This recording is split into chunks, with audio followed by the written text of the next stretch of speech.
Hello guys, welcome to today's Topic TV. Panawagan lang po ni Miss Razonales na kung sino man po ang nakakakilala sa taong ito na nakuhanan pa ng CCTV bago ang pagnanakaw.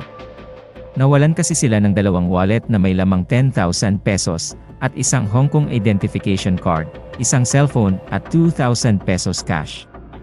Makikita sa video ang lalaking umakyat at inikot pa ang kamera ng CCTV para di makuhanan ang kanyang gagawing pagnanakaw. Importanteng maibalik daw ang Hong Kong identification card dahil kailangan ito para makapasok sa Hong Kong airport. Kaya kung sino man po ang nakakakilala ay pakireport po agad sa kanya. Marami pong salamat. Isang tindera naman ang nabiktima ng agaw cellphone ng isang lalaki na kunwari ay nagpapa-Gcash sa kanya. Sa video ay makikita ang isang lalaki na hinawakan pa muna ang cellphone ng tindera para confirm ang pangalan na pinakita naman ng tindera sa kanya.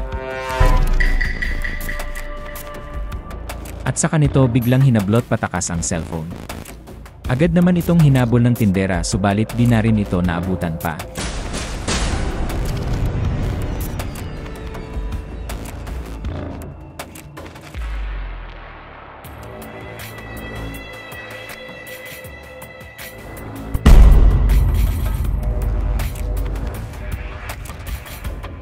Dito naman sa Siling Bata, Pandi, Bulacan, isang bahay ang napasok ng isang babaeng kawatan mag-alas 11 ng tanghali, araw ng Pasko.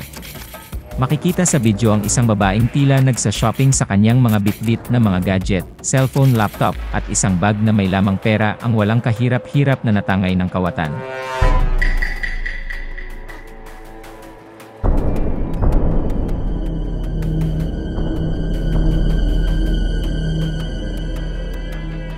Mering-meri ang Pasko ni Ateng dahil sa dami ng nakuha niyang gadget.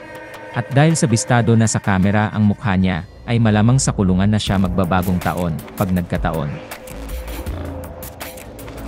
Dito naman sa Jadong Interior Supplies Trading CDO Branch, isang lalaki ang nakapasok sa loob ng opisina, mag 12:42 ng tanghali, at dahil break time at walang tao sa loob kaya't sinamantala ito ng lalaki.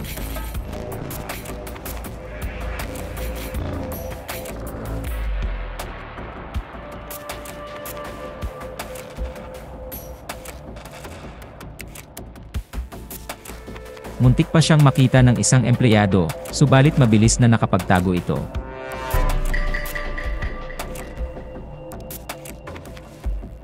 Dalawang cellphone na nakapatong lang sa lamesa ang kanyang natangay sa araw ng Pasko.